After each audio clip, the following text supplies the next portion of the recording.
बाजार नए शिखर पर पहुंच चुका है। तो अब एक काम करते हैं, अब हमारे जो दो एक्सपर्ट्स हमने आज तैयार किए हुए थे आपके लिए, उनको जरा स्क्रीन पर लेकर आते हैं। तो चलिए, समीर अरोड़ा और शंकर शर्मा, ये दो गेस्ट हमारे साथ हैं, इनसे बातचीत करेंगे। समीर, ऑल टाइम हाई आपको भी मुबारक हो। क्या आपने सोचा था कि इस तरीके से ऑल टाइम हाई लगेगा? और अभी इस समय आपका क्या व्यू मार्केट को लेकर? क्या अभी भी आपको लग रहा है कि मार्केट ठीक ठाक है यहाँ पर?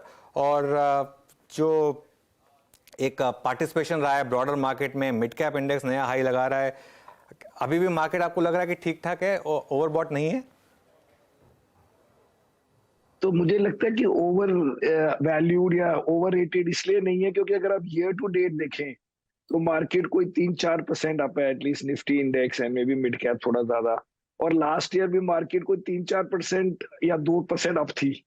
तो अगर ऐसे देखें तो मुझे नहीं लगता कि मार्केट कोई सीधी तरीके से एक्सटेंड हुई है। लेकिन ये आप कह सकते हैं कि मार्च से सडनली 15% या वो जो भी बढ़ गई है, and that is because India की अब एक्सेप्टेंस हो गई है वर्ल्ड में कि India is an alternative to China, और उसके लिए ये सडनली एफआई फ्लोज वगैरह शुरू हो गए हैं।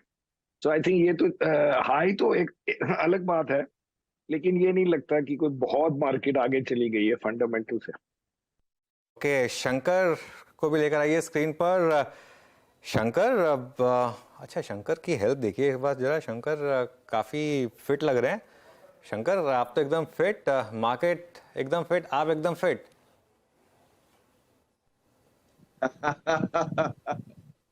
See, market is looking strong. Market is looking strong. You are looking strong, Shankar. See, we are a reflection of the market. Markets are good. We feel good. We are healthier, and and then we want to stay that way. So I think the market, Anuj, बहुत बड़े, बहुत ही एक मैं क्या कह सकता हूँ कि एक मार्केट की अवस्था, मार्केट का स्वास्थ्य बहुत ही बढ़िया है, बहुत ही बढ़िया है। मतलब मेरे को लगता नहीं कि इस मार्केट में किसी भी तरह के हेल्थ रिस्क हैं। तो मैं इस चीज को बहुत सीरियसली लेता हूं, आपको मालूम ही है, और आपसे मेरी बहुत बात होती रहती है हेल्थ के बारे में। तो मार्केट का हेल्थ बहुत ही बढ़िया है, शानदार है, इसमें कोई दो राय नहीं। ओके, आई थिंक वीरू भी जुड़ गए हैं अपनी उस टी शर्ट में। वीरू, फिर से एक बार ऑल टाइम हाई की मुबारकबाद। और अब आप समीर से अगर कोई सवाल लेना चाहें तो। समीर जी, नमस्कार, कार्यक्रम में स्वागत है आपका। मतलब कैसे याद करेंगे इस दिन को? और मतलब क्या गजब का मूव रहा, स्पेशली पिछले 3 महीने में जिस प्रकार की लिक्विडिटी ने चेज किया मार्केट को। I mean May first week से आपको क्या लग रहा है, कितना अपस्विंग और अभी पॉसिबल है इस मूव में? समीर जी, मुझे लगता है कि अगर आप स्लाइटली लॉन्गर टर्म पीरियड लें, मतलब ये ना कहें कि 3 महीने में क्या होगा, लेकिन 1 साल में भी अगर बोले, वो उससे भी लॉन्ग टर्म बात नहीं कर रहा, तो फिक्स इनकम को बीट करना मुझे लगता है आसान है। मेरी तो बिग पिक्चर स्टोरी ये है कि सबसे बड़ी स्टोरी है कि द वर्ल्ड के जो फॉरेन इन्वेस्टर्स वगैरह हैं वो चाइना से बड़े दुखी हैं। अभी लास्ट ही वीक फाइनेंशियल टाइम्स में 2 स्टोरीज आई। एक आई कि investors want to cancel China, जैसे कैंसिल कल्चर आजकल होता है कि किसी चीज को बॉयकॉट कर दो, काइंड ऑफ थिंग। और दूसरी स्टोरी थी, investors are looking for China free benchmark, कि भाई वो कहते हैं हमें चाइना नहीं चाहिए, और बताओ क्या है एशिया में, वो बेंचमार्क होना चाहिए, और उस हिसाब से आप इन्वेस्ट कर सकते हो कि नहीं कर सकते हो to the fund manager.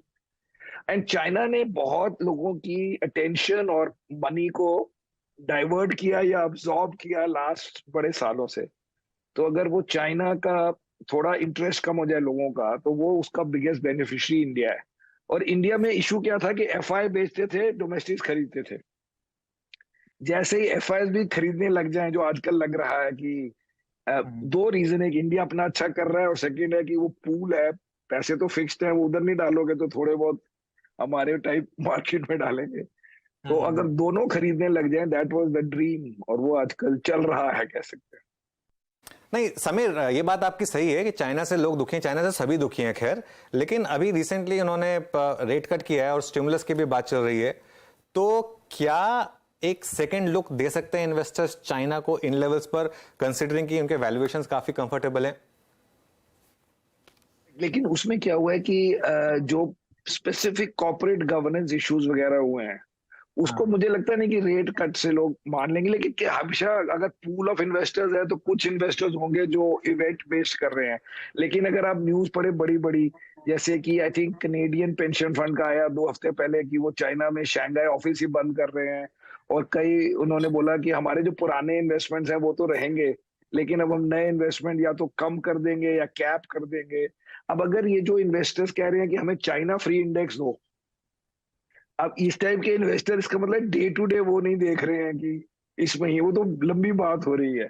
So the thing is कि आपको सारे पैसे नहीं चाहिए जो चाइना में जाते हैं, आपको चाहिए कि उसमें से 20% पैसे जो लोग इस तरह से सोचते हैं वो इंडिया की तरफ डाइवर्ट हो जाए, क्योंकि इंडिया को बहुत बिलियंस नहीं चाहिए होते स्टॉक मार्केट में। मतलब एफआई के 2 बिलियन महीने के आ जाए वो तो हमारी लाइफ चेंज हो जाती है। एंड 2 बिलियन पहले हमारे पहले भी आते थे, 20 बिलियन 25 बिलियन साल में, तो वैसे भी कई सालों में आए होंगे। एंड जो नेगेटिव थे लास्ट ईयर, एंड पिछले साल के भी, मतलब 21 के भी सेकेंड हाफ में नेगेटिव थे। सो वो स्टॉप हो जाए और रिवर्स हो जाए थोड़ा सा भी, जो हो रहा है लगता है आजकल। And it is not out of line. ये नहीं है कि जब चाइना लोगों को पसंद था तो हमारे तो आप पैसे नहीं आते, तभी भी आते थे। So it is not such a big task कि हम बहुत ही कोई अनरीजनेबल चीज की होप कर रहे हैं। ओके अच्छा शंकर, आप काफी बुलिश रहे हैं। इनफैक्ट मुझे याद है आप शायद सबसे पहले बुलिश टर्न हुए थे मार्केट्स के ऊपर। क्या रीजन रहा है आपकी इस बुलिशनेस का, और क्यों इंडिया ने इतना आउट परफॉर्म किया आपके हिसाब से? तो क्यों के तो कारण बहुत है अनुज, मतलब कारणों की कोई कमी नहीं है। एक तो है कि भारत ने इस पूरे मैक्रो इकोनॉमिक जो स्लो डाउन हुआ या रेट साइकिल की टाइटनिंग हुई या इन्फ्लेशन के रेट्स बढ़े, वो सब चीजों में अगर देखें तो इंडिया की जो सेंट्रल बैंक है उन्होंने बेस्ट मैनेज किया इकोनॉमी को। और उससे क्या हुआ कि थोड़ा इन्फ्लेशन की मॉडरेशन हुई, थोड़ा रेट हाइक हुआ, लेकिन ग्रोथ के ऊपर कोई क्षति नहीं पहुंची। बाकी सेंट्रल बैंकर्स ने, वो जो कहते हैं इंग्लिश में कहावत है कि throwing the baby out with the bath water, वो किया उन्होंने। तो पहले तो बहुत लूज रखा, और जब टाइट किया तो ओवर कॉम्पनसेट किया उन्होंने। इनफैक्ट जब आप अंग्रेजी चैनल पे थे, आपके सिस्टर चैनल सीएनबीसी पर, तो मुझे याद है, आपको शायद याद नहीं होगा, प्रशांत और आप थे और मेरे ख्याल से नाइजल भी था। जब मैंने ये कहा था, ये बात मैंने 2021 में कही थी, बात ये इन आई थिंक अप्रैल में, कि ये साइकिल टाइटन होगा, बहुत अल्ट्रा लूज रहा है, तब तक कोई बात नहीं थी। और ये रुकेंगे नहीं, ये ओवर कॉम्पनसेट करेंगे, क्योंकि इन्होंने पहले गलती कर दी, बहुत दिन तो पतंग को बहुत ज्यादा ढील छोड़ दिया, और अब जब रील बैक करेंगे तो वो एक्स्ट्रा पावर, एक्स्ट्रा फोर्स के साथ करेंगे। और वही किया गया। आप देखो अमेरिका ने या बाकी जगहों ने, उन्होंने इतना ढील छोड़ा और अब रिवाइंडिंग बहुत फास्ट कर रहे हैं और स्ट्रॉन्ग कर रहे हैं, जिससे इकोनॉमिक ग्रोथ को क्षति पहुंची है। हमारे हिंदुस्तान में इन्होंने बहुत डेफ्टली मैनेज किया, सरकार ने मैनेज किया, सेंट्रल बैंक ने मैनेज किया, और उसका नतीजा ये है कि वो इक्विटी मार्केट के ऊपर उसका प्रभाव पड़ता ही है। आपको मालूम है, आप बहुत सीजन वॉचर हो। तो हमारी इक्विटी मार्केट रेजिलियंट रही क्योंकि मैक्रो पॉलिसी स्टेबल रहे, और कंपनियां तो खैर इंडिया में जैसी हैं, मतलब मुझे लगता नहीं दुनिया में कहीं पर इतनी रेंज और इतनी बढ़िया कंपनीज हैं अनुज, छोटे से छोटी कंपनियां, बड़ी से बड़ी कंपनियां।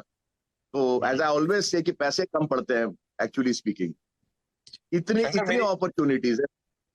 अनुज में शंकर मेरी मेमोरी काफी स्ट्रांग है, आपने ये भी कहा था कि इंडियन स्मॉल कैप स्पेस जो है और इंडियन मिड कैप स्पेस जो है वो वर्ल्ड की बेस्ट एसेट क्लास है। मुझे याद है ये आपने कहा था। इतनी बड़ी बड़ी ब्लॉक डील्स एब्जॉर्ब हो रही हैं, इतनी यहाँ पर ट्रैक्शन आ रही है, अभी भी क्या आप यहाँ पर बाय करेंगे मिड कैप्स और स्मॉल कैप्स में? पैसा कम पड़ रहा है अनुज। मेरे पास ऐसी ऐसी कंपनियां हैं जो मुझे मालूम है, अगर आज मैं उसमें 10 करोड़ रुपए लगाऊं, 20 करोड़ रुपए लगाऊं, 30 करोड़ रुपए लगाऊं, मुझे मालूम है कि ये एक एक 2-2 साल में मुझे 5 गुना 10-10 गुना पैसे देंगे।